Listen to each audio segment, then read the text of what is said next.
राधे राधे। आप सभी को मेरा प्रेम भरा नमस्कार। तो मैं फिर से हाजिर हूँ आपके सामने अपना एक नया वीडियो लेकर। तो आप लोग कैसे हैं? भगवान की कृपा से, ईश्वर की कृपा से आप सब लोग ठीक ही होंगे। तो आज मैं अपना जो विषय है वीडियो का वो आपको बताना चाहती हूँ कि आज मेरी कोशिश ये रहेगी कि मैं अपना जो वीडियो है, जो समझाने का तरीका है, उसको वैज्ञानिक और धार्मिक दोनों तरीके से आपको आपके सामने पेश करूँगी, आपके सामने रखूँगी, साझा करूँगी। और आपको जैसे भी पसंद आता है आप वैसे ही उसको मानें। पहले कोई भी होता है हमारे एक मन में हर समय एक सवाल उठते हैं, कुछ सवाल उठते हैं कि हम ये काम क्यों कर रहे हैं। तो इसीलिए मैं इसका वैज्ञानिक आधार भी लेकर आई हूँ। तो मैं कुछ सीरीज़ स्टार्ट करूँगी।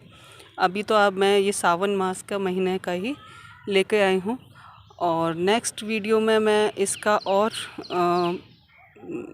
विस्तार से बताऊंगी कि इसमें और क्या होता है सावन मास के महीने में, और क्या क्या कहानियाँ इसके पीछे प्रचलित हैं।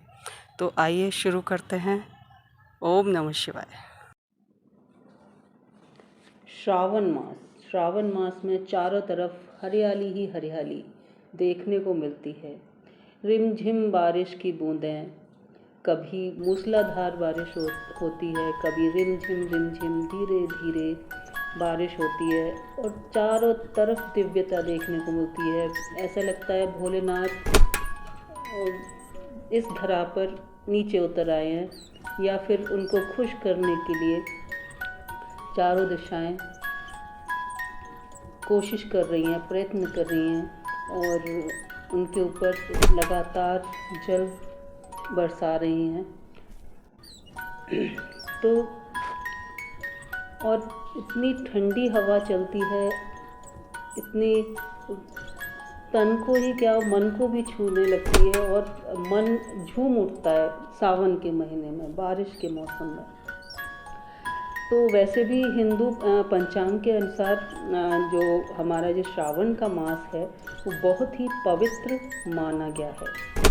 पवित्र क्यों माना गया है? क्योंकि इस महीने, पूरे महीने, सावन के महीने महादेव का रुद्राभिषेक होता है। हम मानव ही नहीं, पूरी प्रकृति उनका अभिषेक करती है। तो बहुत इसलिए और पवित्र माना गया है।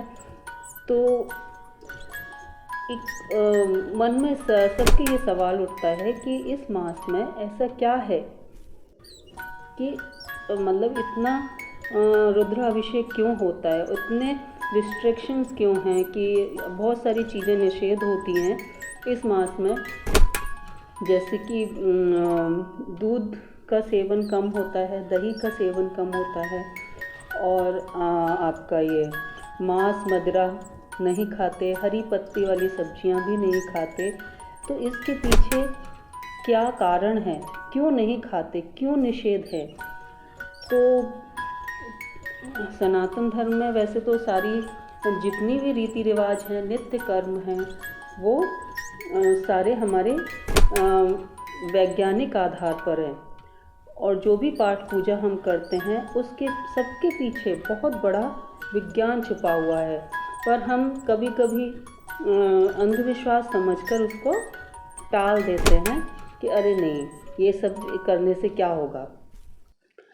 पर नहीं, पहले जानिए फिर मानिए।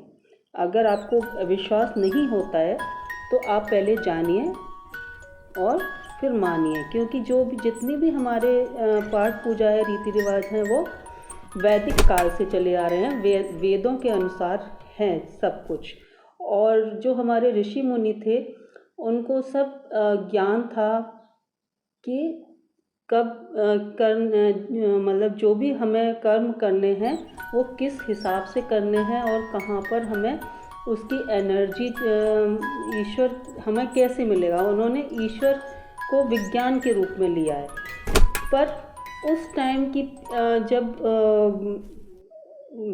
ऋषि लोग थे, उस टाइम इतने लोग पढ़े लिखे नहीं थे, तो वो उनको समझा नहीं पाए, तो उन्होंने वो रीति रिवाज बना दिए कि ये हमें करना ही है मानव कल्याण हेतु।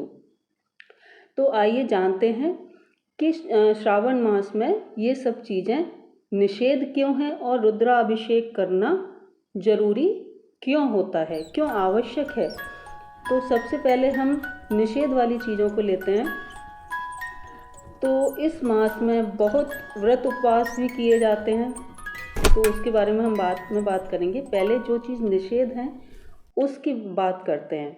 जैसे सबसे पहले लेते हैं हम पत्तियाँ वाली सब्जी। पत्तियाँ वाली सब्जी सावन के महीने में नहीं खाना चाहिए, और वो इसलिए नहीं खाना चाहिए क्योंकि जब आषाढ़ शुरू होता है, आषाढ़ के मध्य से ही बारिश शुरू हो जाती है, और बारिश जो पहली बारिश होती है वो हमारी पत्तियों को दूषित कर देती है, संक्रमित कर देती है, जो पत्तियों वाली सब्जियां होती हैं उनको।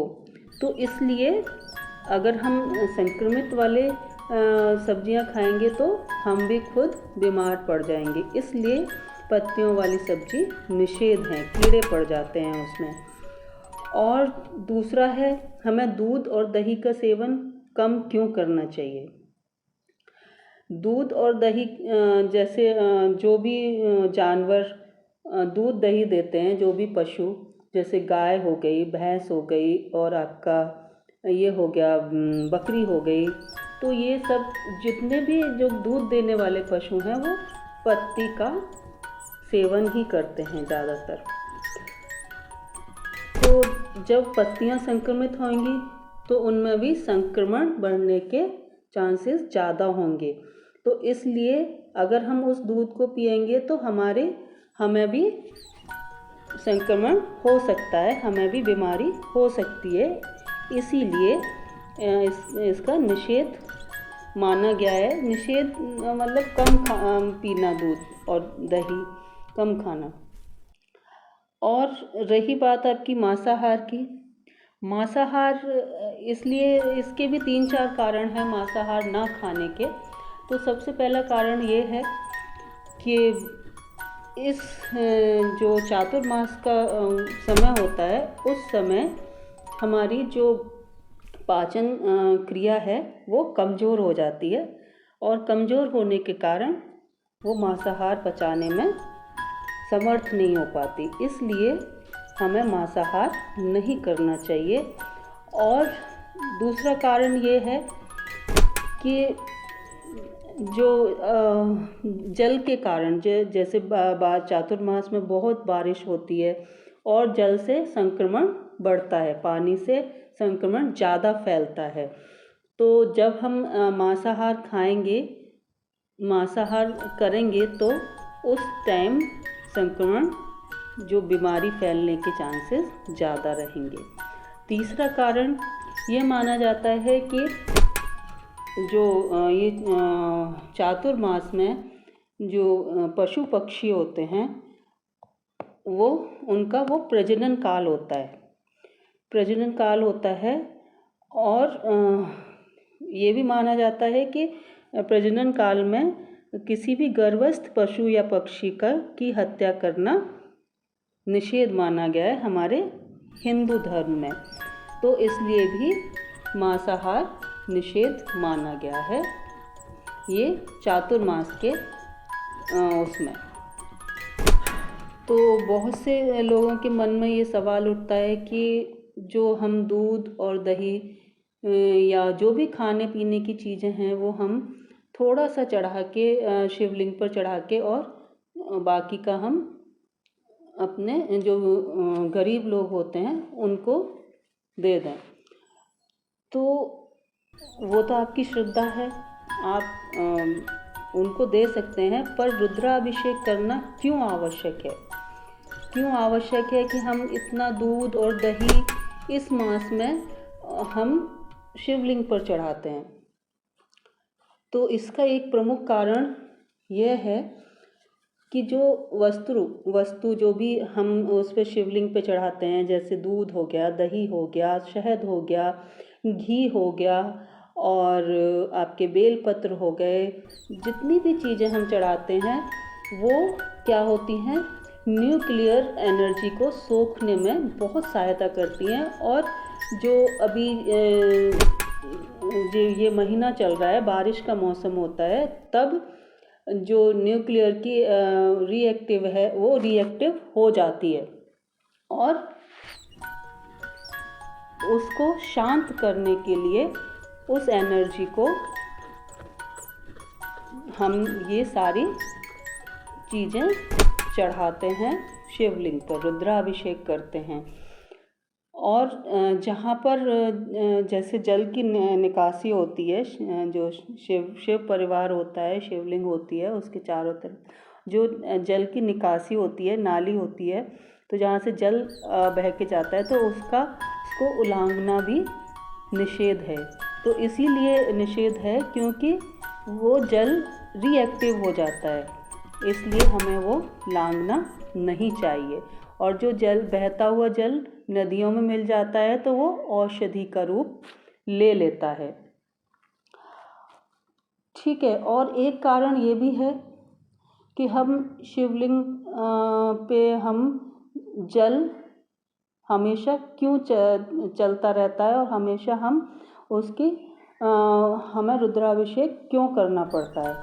तो एक कारण ये भी है कि जो शिवलिंग होता है वो एक खास पत्थर का बना होता है, तो जो ज़्यादा गर्मी की वजह से उसका क्षरण होने लगता है, मतलब वो टूटने लगता है, उसका डर रहता है कि वो टूट ना जाए।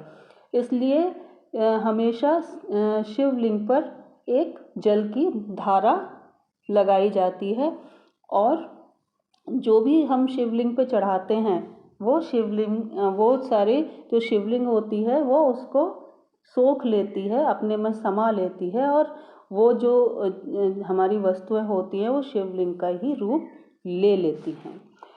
तो ये कई सारे कारण हैं कि हम श्रावण मास में क्यों इतनी पाठ पूजा इतना क्यों करते हैं।